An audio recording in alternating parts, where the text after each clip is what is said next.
প্রথমে আপনারা প্লে স্টোরে আসবেন, প্লে স্টোরে এখানে সার্চ করবেন, সার্চ করে এখানে লিখবেন হচ্ছে ফ্রি প্রিসেট, এই লেখাটি লিখে এখানে আপনারা কী করবেন সার্চ করবেন। সার্চ করলে কিন্তু আপনাদের সামনে এরকম একটি অ্যাপস আসবে, এই অ্যাপসটিকে আপনারা কী করবেন এখান থেকে ডাউনলোড করে নেবেন। ডাউনলোড করার পর এখান থেকে আপনারা কী করবেন ওপেন করে নেবেন। ওপেন করলে কিন্তু আপনাদের সামনে এরকম একটি ইন্টারফেস আসবে।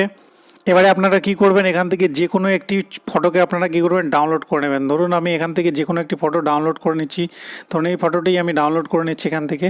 তাহলে আমরা কী করবো এখান থেকে ডাউনলোডে যে অপশনটা দেখছেন এখানে ডাউনলোড অপশনে আপনাদের ক্লিক করে নিতে হবে। তো এখান থেকে ডাউনলোড অপশনে ক্লিক করলে কিন্তু আপনাদের ডাউনলোডিং বাটনটি আপনাদের সামনে চলে আসবে। দেখতে পাচ্ছেন ডাউনলোডিং হচ্ছে, এখানে ডাউনলোড হয়ে যাওয়ার পর আপনারা কী করবেন এখানে যে দেখতে পাচ্ছেন অ্যাড টু লাইটরুম, এই অ্যাড টু লাইটরুম এখান থেকে আপনারা করে নেবেন। তো অ্যাড টু লাইটরুমে আপনারা কী করবেন এখানে ক্লিক করবেন। ক্লিক করলে কিন্তু আপনাদের মোবাইলে অ্যাড টু লাইটরুমের এখানে অপশন আসবে। আপনারা দেখুন অ্যাড টু লাইটরুমে যে অ্যাপসটি দেখতে পাচ্ছেন এই অ্যাপসটিতে আপনারা কী করবেন এটাকে নিয়ে নেবেন, এখানে ক্লিক করবেন। তাহলে কিন্তু আপনাদের সামনে তো দেখুন এবার অ্যাডিং ফটো টু লাইটরুম, এই লাইটরুমে অ্যাড হয়ে গেছে। তারপর আপনারা কী করবেন এখান থেকে ব্যাক অপশনে আসবেন, ব্যাক অপশনে এসে আপনারা কী করবেন অ্যাডোবি লাইটরুম এই অ্যাপসটিকে আপনারা এখান থেকে ডাউনলোড করে নেবেন আগে থেকে মোবাইলে।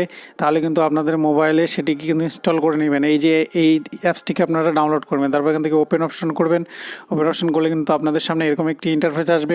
তারপরে আপনারা কি করবেন এখানে দেখুন আমি আগে থেকে ডাউনলোড করে রেখেছি কিছু, আপনারা চাইলে এখান থেকে কিন্তু ডাউনলোড করে এখানে অ্যাড টু করে করতে পারবেন। তো এখান থেকে আমি এই যে ছবিটাকে অ্যাড করব, দেখুন আমি যে ছবিটাকে এখানে ডাউনলোড করে অ্যাড করেছি সেই ছবিটাকে কিন্তু এখানে দেখাচ্ছে, এই যে ছবিটা। এবার আপনারা কি করবেন এই ছবিটাতে ক্লিক করবেন। ক্লিক করার পর কি করবেন এখান থেকে ডান দিকে যে থ্রি ডট দেখতে পাচ্ছেন এই থ্রি ডট অপশনে ক্লিক করবেন। থ্রি ডট অপশনে ক্লিক করার পর দেখবেন আপনাদের কাছে এখানে কপি সেটিং বলে একটি অপশন আছে, এখানে ক্লিক করবেন। তারপরে এখান থেকে ডান দিকে যে রাইট চিহ্নতে ক্লিক করে নেবেন। ক্লিক করলে কিন্তু সেটিং কপি হয়ে গেল। তারপর আপনারা ব্যাক অপশনে আসবেন, ব্যাক অপশনে এসে যে ছবিটি এডিট করবেন সেই ছবিটির অপশনে যাবেন।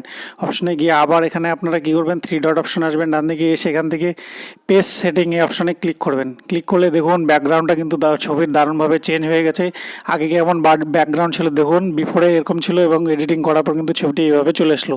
তারপর সেভ করার জন্য আবার আপনার থ্রি ডটে ক্লিক করবেন, করে এখানে দেখতে পাচ্ছেন প্রথম অপশনটি সেভ কপি টু ডিভাইস, এই অপশনটাতে ক্লিক করলে কিন্তু আপনার গ্যালারিতে ছবিটি সেভ হয়ে যাবে। তো এই ছিল বন্ধুরা আজকের ভিডিও থেকে নতুন কিছু শিখে থাকলে অবশ্যই চ্যানেলকে সাবস্ক্রাইব করুন এবং পাশে থাকা বেল আইকনটিকে অল নোটিফিকেশন করে নিতে ভুলবেন না। Thank you.